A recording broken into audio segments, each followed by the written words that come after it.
शुरुआत कर रहे हैं आज की बड़ी खबर के साथ। आज की पहली बड़ी खबर यह है, कैश क्वीन के बारे में तो आपको कई बार बताया, लेकिन अभी भी कैश क्वीन के घर अली बाबा की गुफा है, जहां से पैसा ही पैसा निकल रहा है, खजाना ही खजाना निकल रहा है, और ये पैसा खत्म होने का नाम नहीं ले रहा है। ये अर्पिता मुखर्जी, जिनके घर से अभी भी पैसा उसी तरह से निकल रहा है। घर का ताला तोड़कर पैसा निकला है। ताला तोड़ने की जरा तस्वीरें दिखाइए, अर्पिता के घर की तस्वीर दिखाइए। ये देखिए जरा, एम्बियंस दीजिए, फुल स्क्रीन लीजिए जरा और दिखाइए। अर्पिता के घर का ताला तोड़ा गया, और ताला तोड़ने के बाद जो निकला वो तो दिखाएंगे, पहले ये देखिए। ये देखिए, घर का ताला तोड़ा जा रहा है, और इस ताले को तोड़ने के बाद क्या निकला अंदर से ये भी मैं आपको बताऊंगा। एम्बियंस बढ़ाइए इसका। ये आप देख रहे हैं, बाकायदा पूरी सुरक्षा के साथ वहां पहुंचती है ईडी की टीम, और उसके बाद देखिए अर्पिता के घर का ताला तोड़कर गेट खोला गया, और उसके बाद ईडी की टीम अंदर दाखिल हुई। आइए अब मैं आपको दिखाऊं अंदर से क्या मिला है, वो दिखाने जा रहा हूं। ये देखिए, ये जो कैश आप देख रहे हैं, ये घर के अंदर से बरामद हुआ। नोट ही नोट, नोट के सिवा कुछ और नहीं दिख रहा था। इतना पैसा जहां तक नजर जाएगी, ये गुलाबी नोट, हरे नोट, चारों तरफ पैसा ही पैसा। ईडी को समझ नहीं आ रहा है कहां कितनी रेड करें, कितना पैसा भरा हुआ है पूरे घर में। जहां जाते हैं वहां पैसा, बेड में पैसा, बेड के नीचे पैसा, वॉशरूम में पैसा, चारों तरफ सिर्फ पैसा ही पैसा नजर आ रहा है। ये जो आप देख रहे हैं, ये तस्वीरें जो है ये बता रही है कि कितना कैश। अगली तस्वीर दिखाइए जरा। ये देखिए, न सिर्फ कैश, सोना मिला है। देखिए, फुल स्क्रीन लीजिए, सोने के बिस्किट हैं, इसके अलावा सोने की ज्वेलरी भी आप देख रहे हैं। ये जो आप तस्वीरें देख रहे हैं, ये अर्पिता के घर से मिला है। आंखें चौंधिया गई ईडी के ऑफिसर्स की। इतना पैसा देख रहे हैं, इतना पैसा गिन रहे हैं कि हाथों से नहीं, अब मशीनों से गिनना पड़ रहा है। ये देखिए, सोने के बिस्किट हैं, कंगन है, ज्वेलरी जो आप देख रहे हैं, चांदी की कटोरी भी आप देख रहे हैं। ये सब कुछ तिजोरी से मिला है। ये जिस घर में रेड की गई, जिसका ताला तोड़ा गया, वहां से ये सब कुछ बरामद हुआ है। अगली तस्वीर दिखाइए, आइए। और इतना पैसा जमा करने के बाद ईडी ने, देखिए, ई और डी यानी इन्फोर्समेंट डायरेक्टरेट, ईडी ने कैश से ईडी लिख भी दिया है। फुल स्क्रीन लीजिए जरा और दिखाइए। ये देख रहे हैं आप, ईडी जहां रेड करती है, ईडी लगातार बड़ी बड़ी कामयाबी ईडी के हाथ लग रही है, और इस कामयाबी की वजह से ही ईडी देखिए जहां रेड करती है, उसके बाद इसी तरह से ईडी लिख देती है। और ईडी लिखने के बाद ये बता रहा है कि कितना पैसा कमरे में गए, तो सिर्फ इसी तरह का पैसा, इसी तरह से पैसा नजर आ रहा है। अब देखिए, अब मैं आ गया हूं अर्पिता के उसी घर में। ये वही घर है जिसमें रेड पड़ी, जिसका ताला तोड़ा गया, और जब अंदर, इसका बबल ठीक करिए, जब अंदर ईडी के अफसर पहुंचे, तब उसके बाद इतना पैसा नजर आया, जमीन से लेकर अंदर तक। अंदर आपको वॉशरूम भी नजर आ रहा है, वहां भी पैसा मिला। अर्पिता के फ्लैट से पैसा ही पैसा निकल रहा है, और थोड़ा बहुत नहीं, दूसरे फ्लैट पर रेड हुई तो 30 करोड़ रुपए मिला। 30 करोड़ इस फ्लैट से काला पैसा 2000 और 500 के बंडल में रखा गया। ये काला पैसा 2000 रुपए के नोटों के 50 लाख के बंडल हैं, 2000 के। 500 के नोटों से 20 लाख के बंडल बनाए गए थे, जो 500 के नोट अंदर मिले। जो पैसा मिला है उसमें 7 फीट का पहाड़ बन गया। सोचिए, इतना पैसा है कि 7 फीट, मेरी लंबाई से ऊपर, मेरी लंबाई से भी 1 फीट ऊपर तक पैसों का ढेर था। ये 7 फीट था। नोट गिनने के लिए ईडी को 5 मशीनें लगानी पड़ी, 5 मशीनें। उसके बाद नोटों की गिनाई हुई है। बरामद पैसे को गिनने में ईडी को थोड़े बहुत नहीं, 10 घंटे का वक्त लगा है। और फ्लैट में ज्यादातर पैसा टॉयलेट में छिपाया गया था। अंदर आपको टॉयलेट भी नजर आ रहा है, वहां भी पैसा था। बेडरूम और बैग से भी पैसा बरामद किया गया है। सोचिए, इतना पैसा था, कहां से आ रहा है इतना पैसा। अर्पिता के फ्लैट से 5 किलो सोना भी मिला है। वो सोना भी मैंने आपको दिखाया। 1-1 किलो की 3 सोने की ईंट मिली है अंदर से। साथ ही साथ 500 ग्राम के 6 कंगन और 1 सोने का पेन भी था। ये सोने का पेन अर्पिता को किसने दिया? फ्लैट से मिले सोने की कीमत करीब 4.5 करोड़ रुपए है। भारी संख्या में सिल्वर के सिक्के भी बरामद हुए हैं घर से, और बरामद पैसों को ईडी 10 बक्सों में भर कर ले गई है। छापेमारी में ईडी को कई प्रॉपर्टी के दस्तावेज भी मिले हैं। ईडी को छापेमारी में फ्लैट से डायरी भी मिली है और इस डायरी में लेन देन का पूरा रिकॉर्ड लिखा हुआ है दरअसल, और डायरी में सारा लेन देन कोड वर्ड में दर्ज किया गया है। अर्पिता के घर से 2600 पेज का दस्तावेज मिला है। यह सब कुछ घर से बरामद हुआ। दस्तावेज में पार्थ अर्पिता की ज्वाइंट प्रॉपर्टी का भी जिक्र है। आइए अब आपको दिखाते हैं, सीधे लिए चलते। मेरी सहयोगी निधि बता रही है कि जब इस घर के अंदर दाखिल हुई ईडी तो कहां कहां से पैसा निकला, देखिए जरा। कोलकाता के बल्गारिया में अर्पिता मुखर्जी का ये घर इस वक्त भ्रष्टाचार का केंद्र बना हुआ है। मैं इस वक्त इस घर के दरवाजे पर हूं, लेकिन अगर आप अंदर जाएंगे तो आंखें फटी की फटी रह जाएंगी, क्योंकि इतना कैश बरामद हुआ है कि पहाड़ मिल रहा है कैश का। चलिए मैं आपको इस घर के अंदर लेके चलती हूं, जहां पर कैश का पहाड़ मिला है। जैसे ही ईडी ने छानबीन और छापेमारी शुरू की, 30 करोड़ तक कैश मिला है। आइए चलते हैं। सबसे पहले इस घर के अंदर ये दरवाजा है, ये बाहर मेन गेट है। अगर हम अंदर जाएंगे तो बेडरूम से कैश मिला है। आइए रुक करते हैं बेडरूम का। और अब हम इस घर के बल्गारिया के इस घर के बेडरूम में आ चुके हैं, जो अर्पिता मुखर्जी का बताया जा रहा है। लेकिन अर्पिता मुखर्जी ने पूछताछ में कहा कि उसे इजाजत नहीं थी। ये देखिए, ये जो पहाड़ आप देख रहे हैं, ये कैश का, ये 30 करोड़ बताई जा रही है। तकरीबन 30 करोड़ तक इसका आंकड़ा बताया गया है। अर्पिता मुखर्जी ने ये तक कहा है कि यहाँ पर पार्थ चैटर्जी जाते थे इस कमरे में, उन्हें इजाजत नहीं होती थी। ये एक बहुत बड़ा खुलासा है जो कि ईडी की टीम ने बल्गारिया के अर्पिता मुखर्जी के इस घर से किया है। अब हम चलते हैं बाथरूम में, क्योंकि बाथरूम में भी कैश छुपा कर रखा गया था। ये देखिए, ये बाथरूम है और यहाँ पर भी कैश का पहाड़ दिख रहा है। यहाँ पर भी कैश छुपा कर रखा गया था। चलिए अब हम आपको बता दें कि सीलिंग से भी, यानी सीलिंग को जब तोड़वाया गया तो वहां से भी कैश की बारिश हो रही है, वहां से भी कैश निकला है। इतना कैश मिला है कि अब ईडी की टीम सोच रही, जो तीसरा ठिकाना है अर्पिता मुखर्जी का, वहां से भी कैश की बरामदगी हो सकती है। न सिर्फ कैश बल्कि 5 किलो सोना भी घर से जब्त किया गया है। बाथरूम में कैश मिला है, साथ में बेडरूम में कैश मिला है और पूरे घर में कैश ही कैश मिला है। इस पूरे मामले पर ईडी की तफ्तीश जारी, लेकिन हमने आपको बताया कहां कहां इस घर में कैश मिला। अब ये घर आपने अंदर से तो देख लिया, अब मैं आपको घर के बाहर का हिस्सा दिखाता हूं। बाहर घर कौन सा है ये देखिए जरा। ये है घर, ये जो आप सोसाइटी देख रहे हैं, इस सोसाइटी में फ्लैट है जिसमें रेड पड़ी है, और इस सोसाइटी के जिस फ्लैट से रेड हुई, यहीं से पैसा बरामद हुआ है। इस सोसाइटी में जो रहने वाले लोग हैं उनसे बात की, वो अर्पिता के बारे में क्या कहते हैं, क्या वो पार्थ चैटर्जी को जानते हैं। जरा पड़ोसियों को सुनिए, उन्हें भी इल्म नहीं था कि उनके बगल वाले फ्लैट में इतना कैश और करोड़ों रुपया रखा हुआ है। सुनिए जरा पड़ोसियों को। मैंने किसी को आते जाते नहीं देखा। कल रेड हुई तो क्या पता चला आपको, मतलब कि किसने रेड किया? आपको पता था ईडी आए हैं? और हाँ, ये तो पता चला कि जब रेड पड़ी तो ईडी आए हैं जी। तो मतलब कभी अर्पिता तो आपको दिखी नहीं, कोई आता जाता था घर में या नहीं, मैंने कभी किसी को देखा नहीं, और अर्पिता को तो मैं पहचानती तक नहीं। तो ये हमेशा बंद रहता है घर? हाँ, एनी टाइम। मेरे 2 फ्लैट है, मेरे मतलब इस ब्लॉक पे 3 फ्लैट है मेरे लेके, तो दोनों फ्लैट बंद रहते हैं, तो इसलिए मैं कभी इस पे ध्यान भी नहीं दी कि कौन आ रहा है कौन जा रहा है। अच्छा, ये फ्लैट सब एक जैसे बने हुए हैं, अलग अलग बने हुए हैं? कंस्ट्रक्शन सबका अलग अलग है जी। मेरे वाले ऊपर में जैसे सबका एक कंस्ट्रक्शन है, उस साइड के अलग है। तो अर्पिता कभी आई नहीं, लोग आते थे आपको पता नहीं, मतलब कोई हलचल किसी भी तरह की कभी आपने कुछ सुना 1 साल में? नहीं, मैंने कभी कुछ नहीं सुना।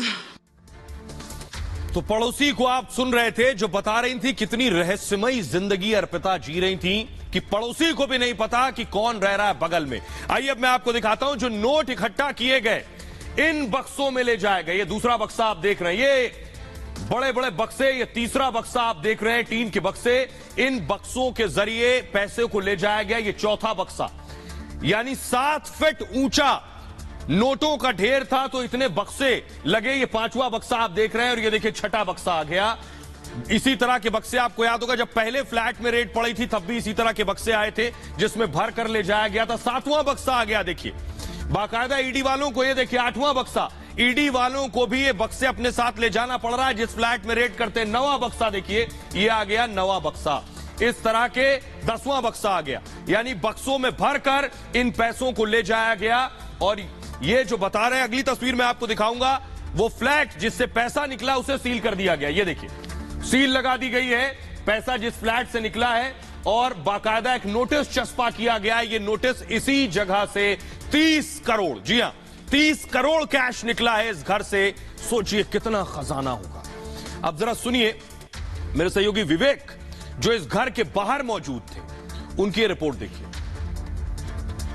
2 घरों से करोड़ों रुपए का पैसा मिलता है, सोना मिलता है, और आज जो तीसरा घर है ये B404, ये वो फ्लैट है जिसे अर्पिता का बताया जा रहा है और कहा यह जा रहा है कि ये काफी समय से बंद है। 2017 में इसकी रजिस्ट्री हुई थी, लेकिन उसके बाद से यहाँ पर कोई आता जाता है नहीं है। तकरीबन 4-5 साल पहले इसकी रजिस्ट्री हुई थी। यहाँ पर अभी CRPF की टीम मौजूद है, अंदर ED की टीम मौजूद है।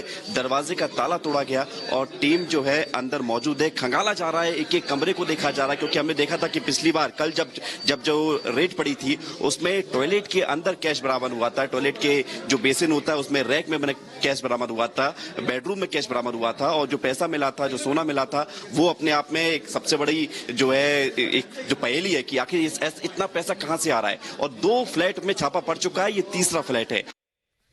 और आइए अब मैं आपको बताता हूं अर्पिता से जो पूछताछ हुई, पूछताछ में अर्पिता ने क्या खुलासा किया है। अर्पिता से लगातार सवाल जवाब हो रहे हैं, फ्लैट के ताले उनके खुलते जा रहे हैं, लेकिन पूछताछ में उन्होंने जो खुलासा किया है वो मैं आपको बताने जा रहा हूं। ये देख रहे हैं आप, अर्पिता मुखर्जी लगातार उनसे ED सवाल जवाब कर रही है ठीक इसी तरह से। अर्पिता कुर्सी पर बैठी हैं, लगातार इन्फोर्समेंट डायरेक्टरेट के ऑफिसर्स उनसे सवाल कर रहे हैं। 3 अगस्त तक यानी 3 तारीख तक अगली अर्पिता मुखर्जी ED की रिमांड पर हैं और 23 जुलाई को उनको गिरफ्तार किया गया था। तब से लगातार उनसे सवाल जवाब हो रहे हैं। अर्पिता से लगातार ED सवाल पूछ रही है। फ्लैट में कैश पर ED ने सवाल किया है कि इतना पैसा कहां से आया।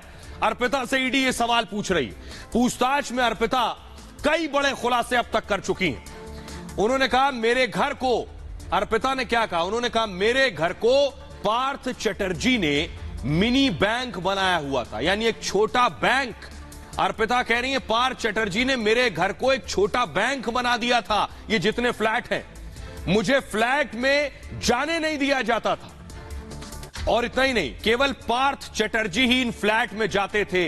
यानी अर्पिता कह रही है जितना पैसा है, ये जितना पैसा है, क्या ये पार्थ चटर्जी का? अगर अर्पिता कह रही है कि पार्थ ने बैंक बना दिया था उनके फ्लैट को, चाबी पार्थ के पास रहती थी, पार्थ सिर्फ जाते थे फ्लैट में इतना कैश होगा, अर्पिता ने कहा मुझे बिल्कुल नहीं पता था, लेकिन फ्लैट में पैसे हैं ये मुझे जरूर पता था। पार्थ को ही पैसे के बारे में पूरी जानकारी होती थी। पार्थ के करीबी भी आते जाते रहते थे और पैसा रखते थे आकर फ्लैट में। ये अर्पिता ने बड़ा खुलासा किया है। इतना ही नहीं, तो अर्पिता का तीसरा फ्लैट खुला है, लेकिन वो तस्वीर मैं दिखाऊं जब पहला फ्लैट खुला था। ये देखिए जरा, ये पहला फ्लैट डायमंड सिटी साउथ, ये सोसाइटी है, बड़ी सोसाइटी, भव्य सोसाइटी, आलीशान घर।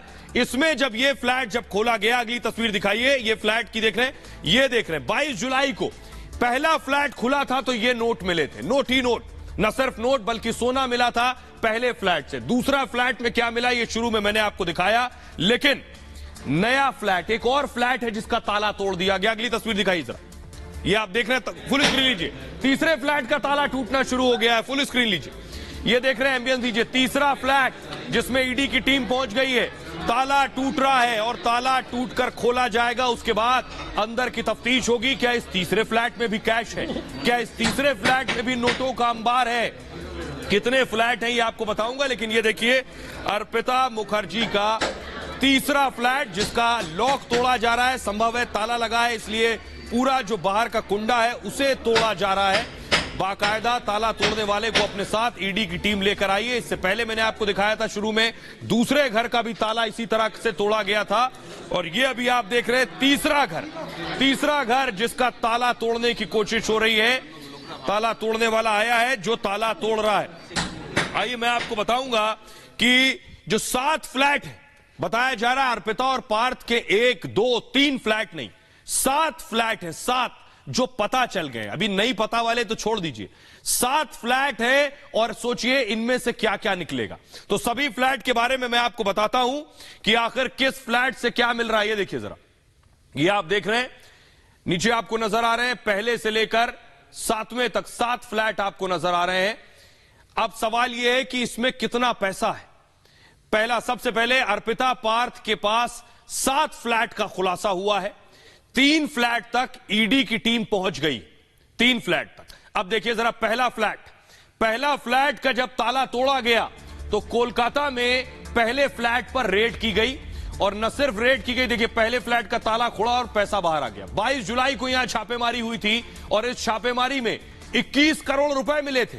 साथ ही साथ 2500 की गड्डियां भी मिली थी पहला फ्लैट जब खुला गया। लिफाफे में पैक पैसे मिले थे पहले फ्लैट में, और सोने चांदी के गहने भी मिले थे।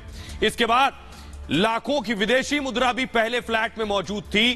प्रॉपर्टी के कागजात भी बरामद हुए थे इस फ्लैट से। अब देखिए जरा दूसरा फ्लैट खोला गया तो देखिए पैसा और सोना दूसरे फ्लैट से भी निकल आया। बेलघरिया में दूसरे घर पर छापा मारा गया, ताला तोड़ा गया, 30 करोड़ कैश दूसरे फ्लैट से मिला है। अभी और बचे हैं कई। 2000 और 500 की गड्डियों के ढेर लगे थे। सोने की ईंट गहने मिले दूसरे फ्लैट से, और 5 किलो सोना बरामद हुआ है इस फ्लैट से। अब प्रॉपर्टी के कागजात भी मिले हैं। तीसरा फ्लैट जो है, प्रॉपर्टी के कागजात मिले, तीसरा फ्लैट देखिए, तीसरे फ्लैट का ताला खुल गया, तोड़ा गया। तस्वीरें मैंने आपको दिखाई। तीसरे फ्लैट पर छापा मारा है। अभी अंदर तलाश हो रही है क्या यहां भी कैश जमा है। एयरपोर्ट के पास यह तीसरा फ्लैट मौजूद है जहां ईडी ने रेड की है। चिनार पार्क पर यह छापेमारी की गई है, और रॉयल रेजिडेंट बिल्डिंग में यह तीसरा फ्लैट है। चौथे फ्लोर पर फ्लैट नंबर 404 ताला तोड़कर ईडी की टीम अंदर दाखिल हुई है। इस फ्लैट में भी पैसा मिल सकता है ऐसा माना जा रहा है। अभी 4 फ्लैट और खुलने बाकी हैं, 3 खुल चुके हैं। 4 फ्लैट में भी कैश हो सकता है, और अब तक 3 फ्लैट से 51 करोड़ कैश मिला है, 3 फ्लैट से। अब आइए, अब मैं आपको सुनवाता हूं, सुनिए जरा मिथुन दा क्या कह रहे हैं। मिथुन दा सीधे सवाल पूछ रहे हैं। ममता के मंत्री की करीबी और 51 करोड़ कैश। सुनिए। सर और मैडम ये सच बोल दे कि कौन कौन आए, इसमें किसके किसके पैसे हैं, तो उनकी तकलीफ थोड़ी कम हो जाएगी। हिंदी में कहावत है ना भाई, हम तो डूबे हैं, तुझे भी लेके डूबेंगे सनम। और आइए अब मैं आपको बताता हूं कि अर्पिता है और पार्थ है, इन दोनों का कनेक्शन अब किसी से छिपा नहीं है। इन तस्वीरों से साफ है दोनों के बारे में, दोनों के संबंधों के बारे में। सवाल यह है कि ये जो कैश निकल रहा है, इस कैश का अली बाबा कौन है। अली बाबा का खजाना आपने सुना होगा, गुफा के पास जाकर खुल जा सिम सिम बोलिए, और उसके बाद गुफा का दरवाजा खुलता था और खजाना निकलता था। यहां भी फ्लैट के दरवाजे खुल रहे हैं और कैश ऐसा ही निकल रहा है। अगली तस्वीर दिखाइए जरा। ये पार्थ है, पार्थ भी कस्टडी में है ईडी के, और अर्पिता सब कुछ सच बता रही हैं। तो आइए अब आपको लिखाता हूं कि आखिर अली बाबा है कौन, अली बाबा कौन है और कैसे हुई ये काली कमाई।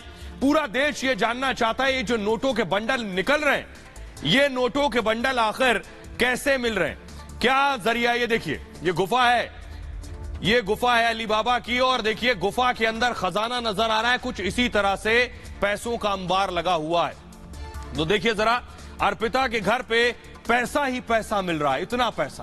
पार्थ चटर्जी की करीबी है अर्पिता मुखर्जी। ये पैसा शिक्षा घोटाले का होने का आरोप है। बंगाल में शिक्षा घोटाला 2016 में हुआ था, और इस दौरान बंगाल में शिक्षा मंत्री थे पार्थ चटर्जी। 2014 से 2021 तक शिक्षा मंत्री थे पार्थ चटर्जी। 14 से 21 तक शिक्षा मंत्री थे। इस बीच पड़ा 16, तो 2016 में शिक्षकों की भर्ती के लिए परीक्षा हुई। यह परीक्षा स्कूल सेवा आयोग ने आयोजित की थी। अब इसमें क्या हुआ, एग्जाम से 20 उम्मीदवारों का चयन होना था। सोचिए, चयन सिर्फ 20 उम्मीदवारों का होना था। परीक्षा का परिणाम नवंबर 2017 में आया था। सिलीगुड़ी की बबीता सरकार इसमें 20वें नंबर पर थी। अब देखिए, क्या खेला यही हुआ है, क्या घोटाला यही हुआ है, या इस तरह की काली कमाई के जरिए और खजाने तहखाने खुल गए। इसके बाद से हुआ यह कि स्कूल सेवा आयोग ने एक लिस्ट बनाई थी, जो लिस्ट रद्द कर दी। उसके बाद नई लिस्ट आई। पहले बबीता थी 20वें नंबर पर, 20 लोगों का चयन होना था, लेकिन लिस्ट रद्द कर दी गई। नई लिस्ट आई और बबीता का नाम 21वें पर आ गया, यानी 20 लोगों के चयन से बबीता बाहर हो गई। बबीता ने क्या किया, बबीता के हाथ से नौकरी चली गई, क्योंकि 20 लोगों का चयन होना था। पहले नंबर पर अंकिता अधिकारी का नाम आ गया। अंकिता अधिकारी कौन? टीएमसी विधायक परेश की बेटी। अब परेश फिलहाल शिक्षा विभाग के राज्य मंत्री हैं। इस मामले को लेकर जो बबीता थी, जो 20 में से 21 नंबर 21वें पे आ गई थी, वो चली गई कोर्ट में। कलकत्ता हाईकोर्ट में बबीता ने अर्जी लगाई और हाईकोर्ट में क्या हुआ, याचिका पर कोर्ट ने आयोग से दोनों मार्कशीट मांगी कि बबीता की भी मार्कशीट लाइए और अधिकारी की भी मार्कशीट लाइए। साफ हुआ कि 16 नंबर, देखिए जरा, 16 नंबर कम पाने वाली जो थी वो टॉप पर आई। यही सारा खेल समझ में आता है आपको।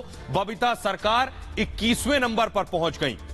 अंकिता को हटाकर बबीता को नौकरी का अंदेशा हुआ और हाईकोर्ट ने जांच के लिए बाकायदा एक समिति गठित की और इस समिति ने रिपोर्ट में घोटाले की पुष्टि की है कि क्या नौकरियां रिश्वत के जरिए ली और दी गई। 4 पूर्व शीर्ष अधिकारियों पर जांच की सिफारिश हुई बाकायदा, जिसके बाद अदालत ने सीबीआई को केस सौंप दिया और यह केस वहां से ईडी तक चला गया। अब जरा सुनिए मीनाक्षी लेखी, बीजेपी की नेता सांसद मीनाक्षी लेखी क्या कह रही है, उन्हें सुनिए। सबसे हैरानी की बात जो है वो हैरानी की बात यह है कि जहां पर पैसे का अंबार, पहाड़ के पहाड़ नोटों के निकल रहे हैं, वहां पर ममता बनर्जी जी जैसी जो मुख्यमंत्री हैं वो एकदम चुप बैठी है, एकदम शांत है, कोई उन्होंने आवाज नहीं निकाली। और नारदा, शारदा, चिटफंड, कोयला और आज जो है वो आपके सामने है कि यहाँ तक कि टीचर भर्ती जैसी चीजों में भी ये घोटाले सामने आ रहे हैं। और शिक्षक भर्ती के बाद जो इनके अमाउंट है वो अमाउंट 50 करोड़ अगर अर्पिता जैसी महिला के पास निकल सकता है तो आप सोचिए कि हम तो यही कहेंगे कि ईडी जो है इसकी अच्छे से जांच करे। और अर्पिता के 2 बयान जो है वो बहुत सुनने लायक है। पहला उन्होंने कहा कि पार्थ चैटर्जी। और आइए अब आपको बताता हूं मैं, सोचिए जरा, जो अर्पिता ऐशो आराम की जिंदगी जी रही थी, जिसके फ्लैट से करोड़ों निकल रहे हैं, अब किस हाल में अर्पिता को जीना पड़ रहा है। देखिए जरा, अब वो सारे ऐश खत्म हो गए जो ऐश अर्पिता की जिंदगी में थे। कैश लोक की क्वीन अर्पिता के घर छापेमारी में जिस तरह नोट और जेवरात मिले, उससे उनकी लग्जरी लाइफ के बारे में अंदाजा लगाया जा सकता है। और उनकी जो लग्जरी लाइफ है, बेलघरिया के दीवाना पारा में एक साधारण घर में रहने से लेकर दक्षिण कोलकाता के पॉश हाई राइज कॉम्प्लेक्स में कई फ्लैटों की मालकिन बनने तक, नेल आर्टिस्ट से लेकर एक मॉडल, एक्ट्रेस और फिल्म निर्माता बनने तक, अर्पिता मुखर्जी ने यह सफर महज 2 दशकों में पूरा कर लिया।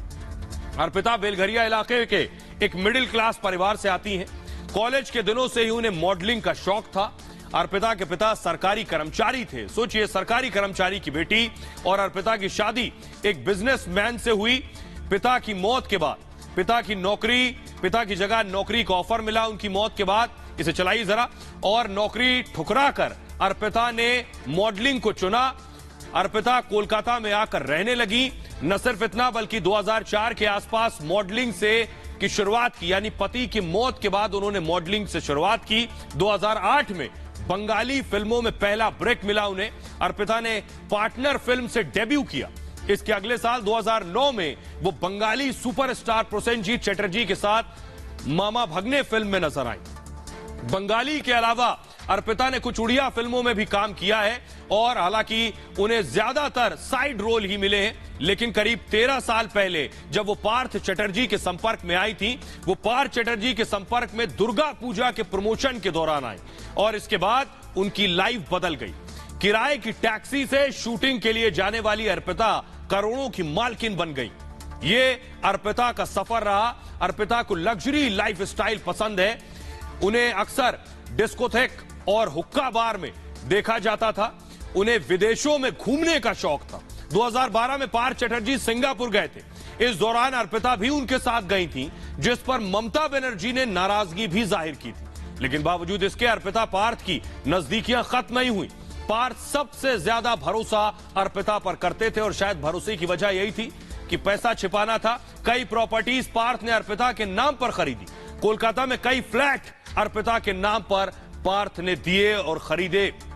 इतना ही नहीं, अब पूरा खुलासा हो चुका है, तस्वीर सामने आ चुकी है।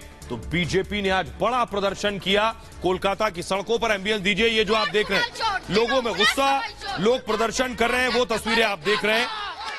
एम्बियंस दीजिए, ये लोगों ने आज प्रदर्शन किया सड़कों पर, ये देख रहे हैं पुतला जलाया, सड़कों पर लोगों का गुस्सा निकला।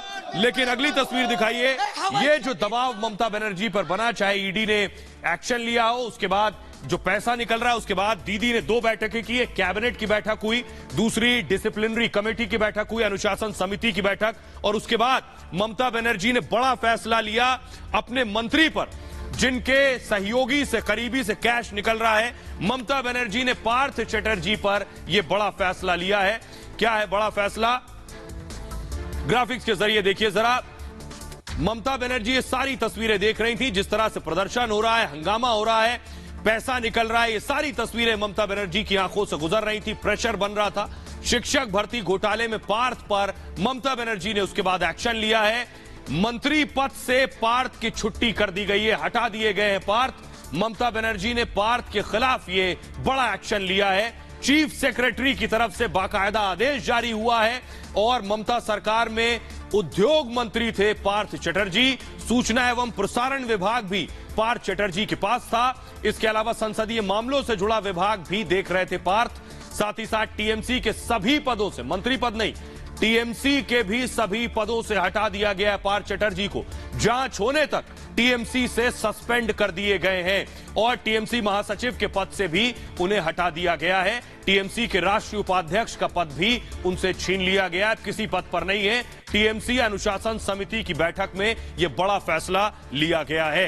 अभिषेक बनर्जी, ममता बनर्जी के भतीजे अभिषेक बनर्जी ने खुद प्रेस कॉन्फ्रेंस करके जानकारी दी, जांच में दोषी नहीं मिले तभी पार्टी में वापसी होगी। आइए अब आपको सुनवाता हूं, सुनिए जरा ममता बनर्जी क्या कह रही हैं और सुकांत মাজুমদার बीजेपी के नेता क्या कह रहे हैं। যে স্কাই ওয়াক করছি সেটা আপনারা দেখেছেন যে আমরা কালীঘাটের যারা হকার ছিল তাদের আমরা সরিয়ে নিয়ে হাজরা পার্কে বসিয়েছি। হাজরা পার্কের ভেতরটা টেম্পোরারিলি যাতে আমরা ওটা করতে পারি, ওটাও দক্ষিণেশ্বরের মতো একটা বড় স্কাই ওয়াক হয়ে যাবে। पार्थ चट्टोपाध्याय को हटाया गया है सिर्फ बलि का बकरा बनाने के लिए। 2 दिन पहले बोल रहे थे पार्थ चट्टोपाध्याय इन्वॉल्व नहीं है। आप बीजेपी का इतना बड़ा जुलूस देखकर डर के मारे पार्थ चट्टोपाध्याय को हटा दिया। 5 बजे का मीटिंग था, उस मीटिंग में डिसीजन होना था। अभिषेक बनर्जी क्रेडिट लेना चाहता था कि मैं मीटिंग करके उनको हटाऊंगा, उससे पहले जनता का आक्रोश देकर पार्थ चट्टोपाध्याय का प्रीमैच्योर डिलीवरी हो गया।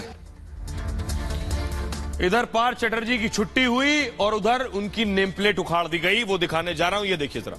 पार्थ चटर्जी मिनिस्टर इंचार्ज, ये देख रहे हैं, फुल स्क्रीन लीजिए जरा। मंत्री जी, ममता के मंत्री, इधर छुट्टी की गई, उधर नेम प्लेट भी दरवाजे से उखाड़ दी गई है। मंत्री जी अब मंत्री नहीं रहे, पार्थ जी की कुर्सी चली गई और उधर नेम प्लेट भी चली गई है। अब न पार्टी में कोई पद है और न ही उनके पास मंत्री पद है। आइए खबरों में आगे बढ़ते हैं। आज की एक और अगली बड़ी खबर है प्रवीण से जुड़ी हुई। कल मैंने आपको दिखाया था प्रवीण की हत्या का पीएफआई कनेक्शन सामने आया है। सरतन से जुदा गैंग ने कुल्हाड़ी से प्रवीण की हत्या की थी, कुल्हाड़ी से प्रवीण का गला काट दिया था। यह है प्रवीण की हत्या बेरहमी से की गई थी, इनका गला कुल्हाड़ी से काटा गया। अगली तस्वीर दिखाइए जरा, यह है प्रवीण की बॉडी, उनके हत्यारे पकड़ लिए गए, प्रवीण का मर्डर करने वाले पकड़ लिए गए, गुनहगार। ये सीसीटीवी तस्वीर आप देख रहे हैं, बाइक से जाते हुए दिखाई दिए सीसीटीवी में। हत्या करने के बाद ये हत्यारे भागे थे और पुलिस ने इन्हें दबोच लिया है। अगली तस्वीर दिखाइए जरा, ये है हत्यारे प्रवीण के, पहला ये, दूसरी तस्वीर, 2 लड़कों को पुलिस ने पकड़ा है, ये दूसरा आप देख रहे हैं। दोनों का पीएफआई कनेक्शन बताया जा रहा है। आइए मैं आपको बताऊं इन हत्यारों के बारे में, इन्होंने क्यों प्रवीण के ऊपर हमला किया और उसकी हत्या की, ये दोनों हैं कौन और पीएफआई से इनका कनेक्शन क्या है। ये आप दोनों हत्यारों को देख रहे हैं। बीजेपी नेता प्रवीण नेट्टार की 26 जुलाई को हत्या की गई थी, इसी कुल्हाड़ी से उनका गला काटा गया, कुल्हाड़ी से हमला करके उनकी जान ली गई थी। दुकान से लौटते वक्त बाइक सवार बदमाशों ने प्रवीण पर हमला किया था, ये दोनों पकड़े गए। प्रवीण ने कन्हैया लाल की हत्या के विरोध में दरअसल एक पोस्ट लिखी थी और कन्हैया की हत्या करने वालों पर सवाल उठाए थे, जिसके बाद आरोपी प्रवीण की पोस्ट से काफी गुस्से में थे, प्रवीण की रेकी की और उसके बाद प्रवीण की हत्या कर दी। आरोपी, ये 2 आरोपी जो आप देख रहे हैं, पहले आरोपी का नाम है शफीक। आरोपी शफीक प्रवीण को पहले से जानता था। यहां विश्वासघात भी है। आपको याद होगा उमेश कोले की हत्या की गई थी, वहां भी विश्वासघात था, वहां भी हत्या करने वाले उमेश कोले को जानते थे। यहां भी प्रवीण की हत्या करने वाले उन्हें जानते थे। शफीक कई बार प्रवीण की पोल्ट्री दुकान पर जा चुका था और इतना ही नहीं, शफीक के जो पिता थे अब्राहम ने प्रवीण की पोल्ट्री दुकान पर 3 महीने तक बाकायदा काम भी किया है। अब्राहम ने दुकान पर 3 महीने प्रवीण की दुकान पर सोचिए काम कर रहा था और उसी के बेटे ने प्रवीण की हत्या कर दी। 26 जुलाई को आरोपी शफीक सुबह घर से निकल गया और उसके बाद प्रवीण जैसे ही दुकान से निकला उस पर हमला बोल दिया गया। पुलिस ने शफीक और जाकिर इन दोनों को गिरफ्तार कर लिया इस मामले में। आइए अब आपको सुनवाता हूं बीजेपी के नेता तेजस्वी सूर्या क्या कह रहे हैं, सुनिए। ऐसे जो भी आतंकवादी, अगलावादी संगठन है, तीव्रवादी संगठन है, इन सभी संगठनों के खिलाफ हमारी सरकार, वो बिहार में हो, कर्नाटका में हो या देश में हो, 0 टॉलरेंस हमारा नीति है। We will take strict action against any sort of fundamental. सिर्फ पीएफआई ही नहीं, ऐसे जो भी इस्लामिक रेडिकलिस्ट ऑर्गेनाइजेशंस है जो जनता के बीच में एक तीव्रवादी, अगलावादी चिंतन वो करते हैं, there must be strict action, there will be strict action against all these. और आइए अब आपको दिखाते हैं प्रवीण का वो पोस्ट। ये है प्रवीण का पोस्ट, ये देख रहे हैं। उन्होंने एक फोटो ट्वीट की थी, फेसबुक पे डाला था, जिसमें एक शख्स बैठा हाथ जोड़े दर्जी का काम कर रहा है और उधर उसका गला काट दिया गया। ये पोस्ट थी प्रवीण की, जिसके बाद उनकी हत्या की गई। आइए आपको बताता हूं क्या लिखा था प्रवीण ने, क्या गुनाह था प्रवीण का, जिसके बाद उनका सर कलम कर दिया गया। देखिए प्रवीण ने फेसबुक पर लिखा था, प्रवीण ने कन्हैयालाल की हत्या के विरोध में यह पोस्ट लिखी थी और प्रवीण ने हत्या करने वालों पर सवाल उठाए थे और राष्ट्रवादी विचारधारा का समर्थन करने पर कन्हैया की हत्या की गई। उन्होंने लिखा, प्रवीण ने सेक्युलर गैंग से सीधा सवाल किया था कि आप चुप क्यों हैं, धर्मनिरपेक्षता का दिखावा करने वाले लोग कहां हैं। उन्होंने पूछा, क्या अब आप अपनी जुबान नहीं हिलाएंगे। उन्होंने कहा, क्या उस बेचारे पर आपको दया नहीं आई।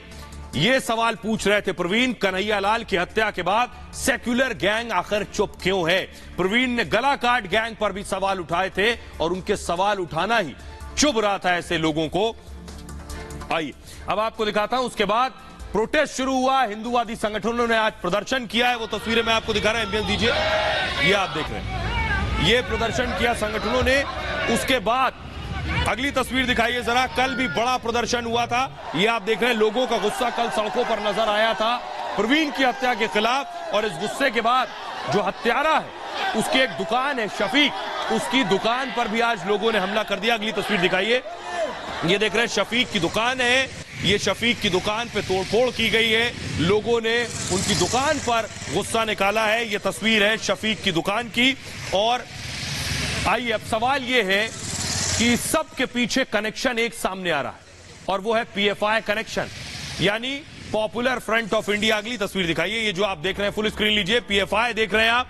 कहा जा रहा है कि पीएफआई का कनेक्शन है। आरोप लग रहा है कि सबके पीछे पीएफआई की बड़ी साजिश है। तो आखिर पीएफआई क्या कर रहा है और कैसे इस तरह की साजिशों को अंजाम दे रहा है। अब तक जितने सर तन से जुदा और गला काट गैंग के आरोपी सामने आए, उनका कनेक्शन पीएफआई से क्यों है। बीजेपी नेता प्रवीण निट्टार की हत्या कर दी गई। आरोपी शफीक और जाकिर को गिरफ्तार किया गया है इस मामले में। जाकिर और शफीक पीएफआई से जुड़े हैं, दोनों पीएफआई से जुड़े हैं। शफीक की पत्नी ने कहा है कि वो पीएफआई से जुड़ा हुआ है। शफीक पीएफआई का एरिया प्रेसिडेंट था और शफीक एसडीपीआई के सामाजिक कार्य भी करता था।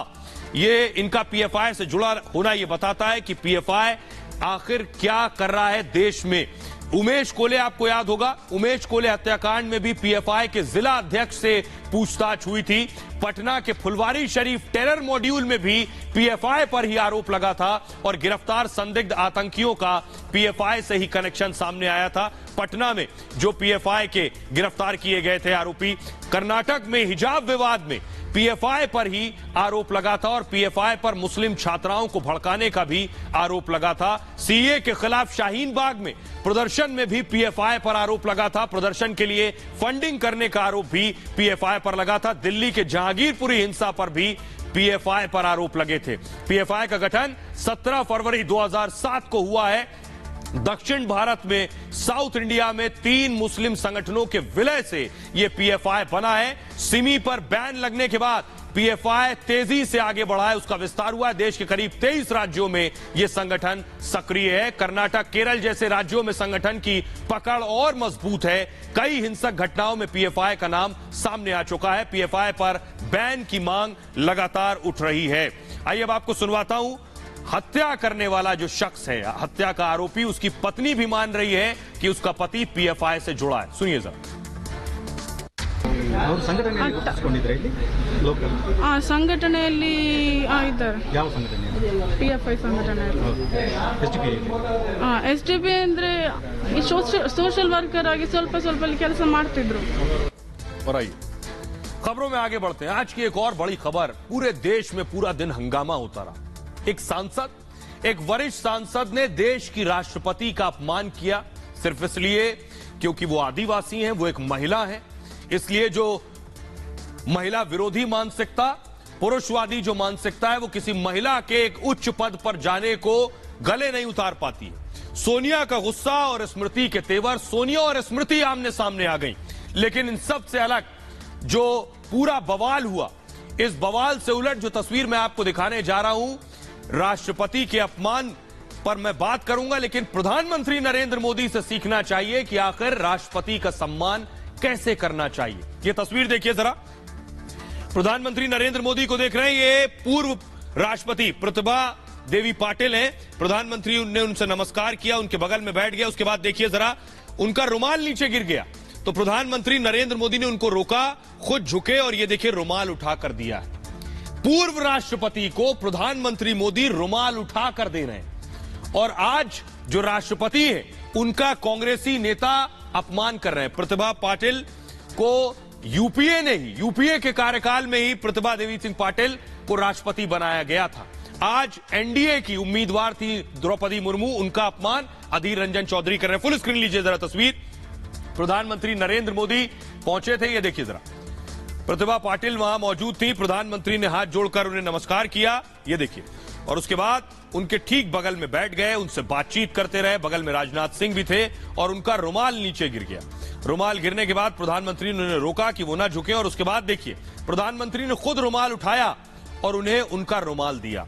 यह है सम्मान उस नेता का भी जो बेशक पूर्व राष्ट्रपति हो। यही संस्कार है, यही संस्कार इस वक्त मिसिंग है, गायब हो गए हैं कांग्रेस के नेता, कांग्रेस के सांसदों में। सोचिए, ये प्रधानमंत्री नरेंद्र मोदी से सीखने वाली तस्वीर थी, लेकिन आप कांग्रेस से उम्मीद शायद ही कीजिए कि वो कुछ किसी से सीख भी सकते हैं। अगली तस्वीर दिखाइए। तो आखिर हुआ क्या, ये मैं आपको बताऊं, लेकिन कैसे सोनिया गांधी बनाम स्मृति ईरानी हो गया, संसद के अंदर कितनी गर्मा गर्म नोकझोंक हुई, ये मैं आपको बताऊंगा। लेकिन अगली तस्वीर दिखाइए। जिन्होंने बवाल शुरू किया वो है ये, नाम ही अधीर है। अब आप क्या उम्मीद कीजिएगा, क्या कहा, ये मैं आपको बताऊंगा। सबसे पहले देखिए जरा अधीर रंजन चौधरी ने क्या कहा, जिसके बाद ये पूरा हंगामा मचा है, पूरा बवाल हुआ है। पिलर ग्राफिक दीजिए फास्ट। अधीर रंजन चौधरी ने दरअसल सीधे सीधे राष्ट्रपति मुर्मू पर सवाल उठाए। राष्ट्रपति के लिए राष्ट्रपत्नी शब्द का इस्तेमाल किया, जानबूझकर साजिशन इस शब्द का इस्तेमाल उन्होंने किया। विवादित बयान पर बीजेपी ने अधीर रंजन को घेरा। अधीर रंजन ने देश से माफी मांगने को कहा कि अधीर देश से माफी मांगे, राष्ट्रपति से माफी मांगे अधीर रंजन चौधरी। लोकसभा राज्यसभा में बीजेपी के सांसदों ने हंगामा किया। अधीर रंजन चौधरी के बयान पर स्मृति ईरानी पर का कांग्रेस पर हमला। अधीर के बयान के लिए कांग्रेस जिम्मेदार है, स्मृति ईरानी ने कहा। अधीर के बयान पर सोनिया की रजामंदी है, यह कहना है बीजेपी का। कांग्रेस आदिवासी और महिला विरोधी है। सोनिया गांधी से माफी मांगने को कहा गया। ये यहीं खत्म होने वाला नहीं था। अब आपको सुनवाता हूं अधीर रंजन चौधरी पर कितना करारा वार किया आज स्मृति ईरानी ने, जब वो बोली तो सारे कांग्रेसी नेताओं की, सांसदों की बोलती बंद हो गई। सुनिए जरा। इस राष्ट्र का ये गौरव है कि आदरणीय नरेंद्र भाई मोदी ने 75 साल की आजादी में पहली बार एक गरीब आदिवासी महिला को राष्ट्रपति पद का उम्मीदवार बनाया। राष्ट्रपति पद का उम्मीदवार बनते ही द्रौपदी मुर्मू कांग्रेस पार्टी की घृणा का केंद्र बनी। कांग्रेस के पुरुष नेताओं ने द्रौपदी मुर्मू को कठपुतली कहा। कांग्रेस के घृणित कार्य करने वाले पुरुष नेताओं ने द्रौपदी को अमंगल का प्रतीक कहा। और कल कांग्रेस के नेता सदन ने देश की राष्ट्रपति को राष्ट्रपत्नी कहकर संबोधित कर उनका अपमान किया। कांग्रेस पार्टी आदिवासी महिला का ये सम्मान पचा नहीं पा रही। कांग्रेस पार्टी गरीब परिवार की बेटी देश की राष्ट्रपति बने, इसको पचा नहीं पा रही। कांग्रेस पार्टी के उस नेता को अपने उस कृत्य पर एक पत्रकार ने टोकते हुए कहा कि आप देश की महामहिम राष्ट्रपति का अपमान कर रहे हैं। लेकिन तब भी अधीर रंजन चौधरी ने द्रौपदी मुर्मू जी का अपमान वापस नहीं लिया। आदिवासी विरोधी कांग्रेस, महिला विरोधी कांग्रेस, गरीब विरोधी कांग्रेस अब supreme commander of arm forces का भी अपमान करती है। मैं आज इस सदन में कांग्रेस की मुखिया विराजमान है, उनसे पूछना चाहती हूँ, you sanction the humiliation of Droupadi Murmu, you sanction the humiliation of the tribal legacy of this country. Sonia ji sanction the humiliation of a woman in the highest constitutional post. Sonia ji sanctioned the humiliation of a poor woman who was sent to the highest office in this country. You sanctioned the insult of every Indian citizen. You, through your male Congress workers and leaders, have continued to demean the office of the President of India. Apologize to the nation. माफी मांगो इस देश से, माफी मांगो सोनिया गांधी आदिवासियों से, माफी मांगो औरतों से, माफी मांगो गरीब से, माफी मांगो और शर्म करो। जिस औरत ने पंचायत से लेकर पार्लियामेंट तक सम्मान के साथ इस देश की सेवा की, तुम्हारे पुरुष नेता सड़क पर उसका अपमान करते हैं। माफी मांगो सोनिया गांधी इस देश से, इस देश के आदिवासियों से, इस देश के गरीबों से, इस देश की औरतों से माफी मांगो। देश की राष्ट्रपति को इस प्रकार से अपमानित करना देता सदन द्वारा अध्यक्ष महोदय मूल्यविहीन, संस्कारविहीन राजनीति का प्रतीक है। सड़क पर और संसद पर माफी। और आइए, स्मृति ईरानी के इन तेवरों के बाद सोनिया गांधी उठी और सोनिया गांधी एक सांसद रमा देवी के पास पहुंची। ये है रमा देवी। सोनिया गांधी इनसे बात कर रही थी। इनसे बात करने के दौरान स्मृति ईरानी बीच में आ गई और स्मृति ईरानी बीच में आई तो फिर नोक झोंक और बढ़ गई, तू मैं और बड़ी हो गई। देखिए जरा, उसके बाद सोनिया गांधी ने स्मृति ईरानी से कह दिया, डोंट टॉक टू मी। देखिए जरा इसके बाद क्या हुआ, आगे की कहानी।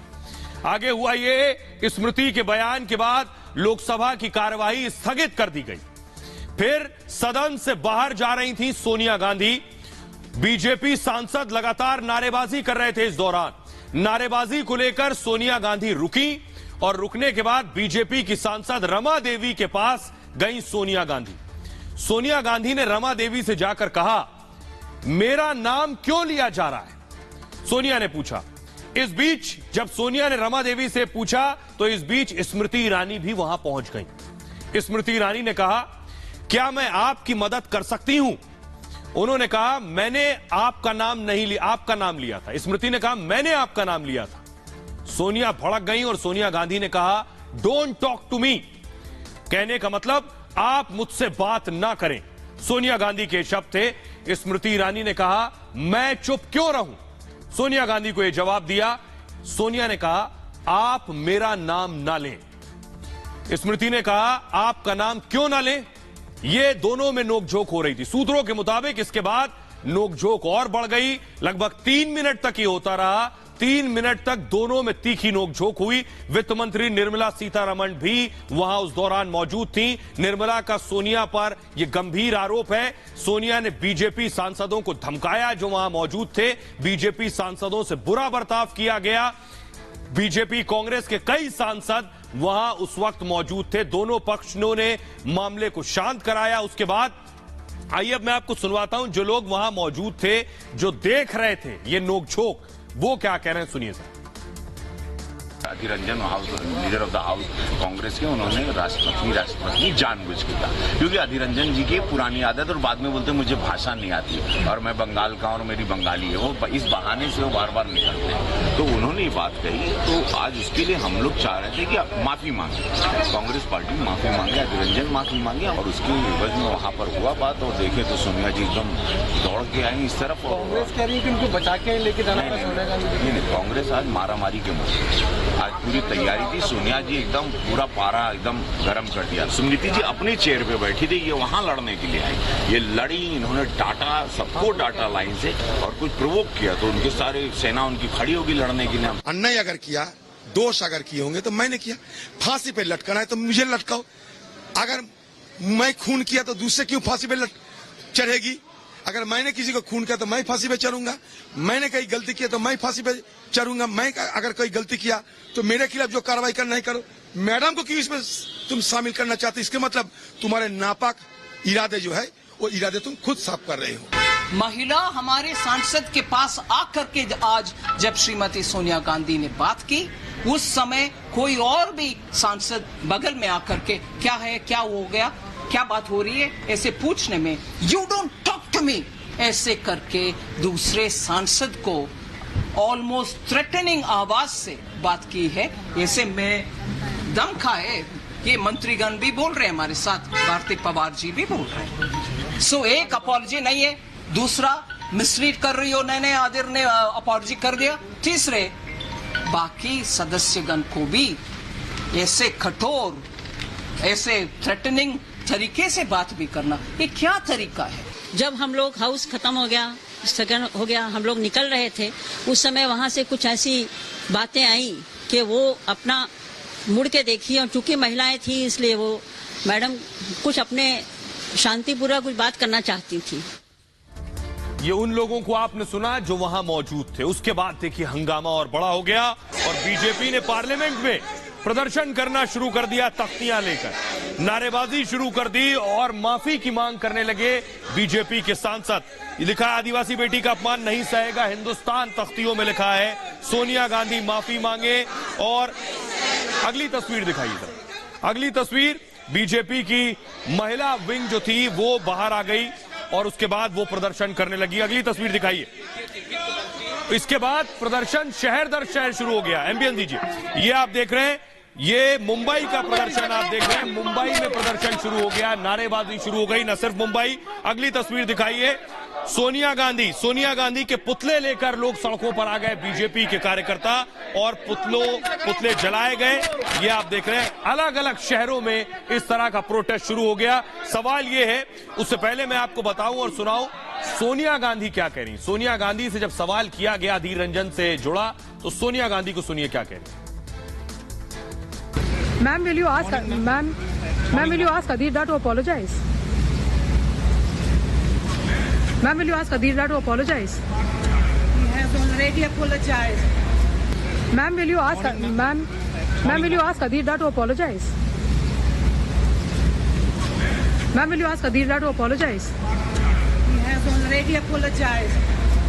Ma'am, will you ask Adir Dar to apologize? Ma'am, will you ask Adir Dar to apologize? He has already apologized. तो पत्रकार सोनिया गांधी से पूछ रही हैं कि मैडम क्या आप अधीर रंजन चौधरी से कहेंगे कि वो माफी मांगे? तो सोनिया गांधी जवाब में कह रही हैं वो पहले ही माफी मांग चुके हैं। आइए अब सवाल यह कि अधीर रंजन पर एक्शन कब होगा और क्या होना चाहिए एक्शन, ये आपके सामने। अधीर रंजन को महिला आयोग ने बाकायदा नोटिस भेज दिया है। अधीर को 3 अगस्त को महिला आयोग के सामने पेश होना है। विवादित बयान पर माफी मांगने को उनसे कहा गया है कि आप माफी मांगे। महिला आयोग ने सोनिया गांधी को बाकायदा चिट्ठी लिख दी है। अधीर रंजन पर कार्रवाई करने को भी कहा गया है। साथ ही साथ अधीर रंजन ने राष्ट्रपति से बाकायदा समय मांगा है मिलने का। वो चाहते हैं इस मामले को शांत कराएं।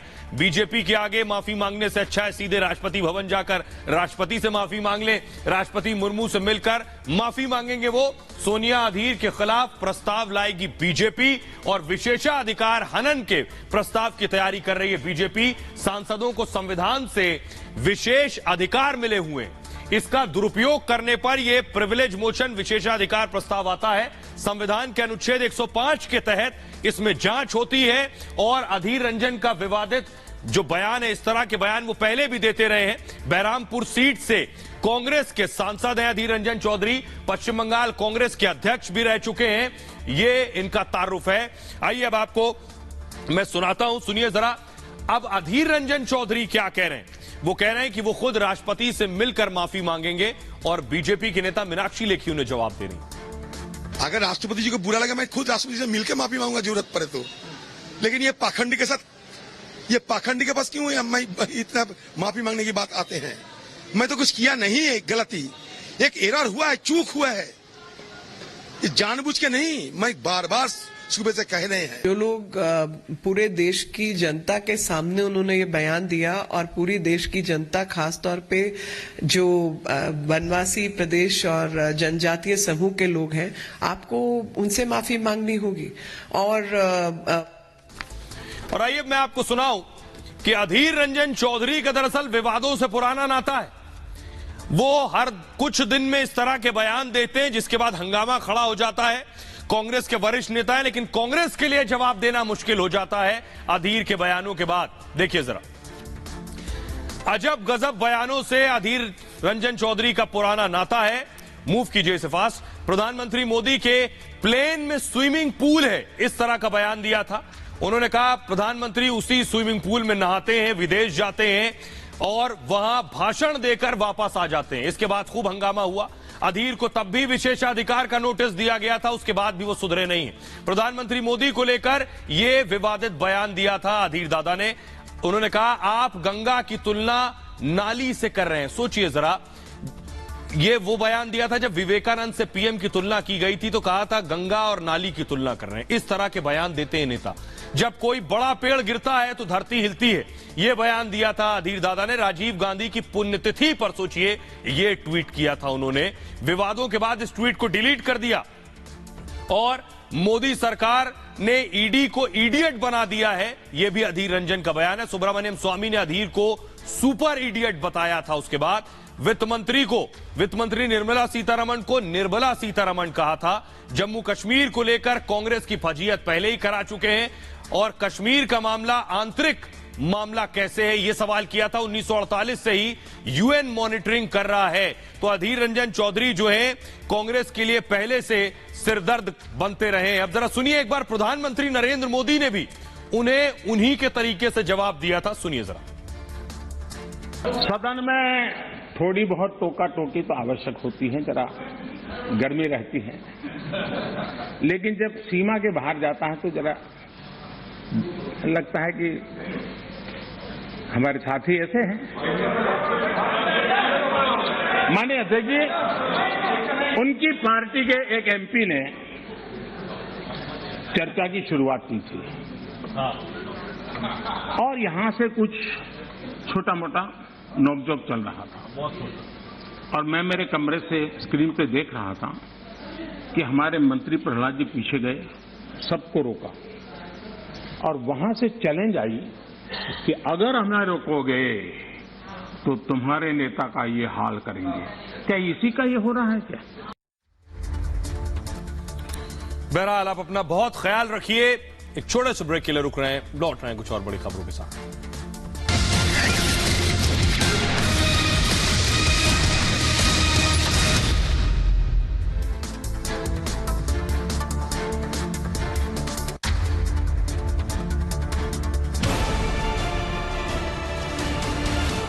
सोचिए अर्नब, तुम्हारे लिए पहले क्या आता है, तुम्हारा धर्म या राष्ट्र धर्म?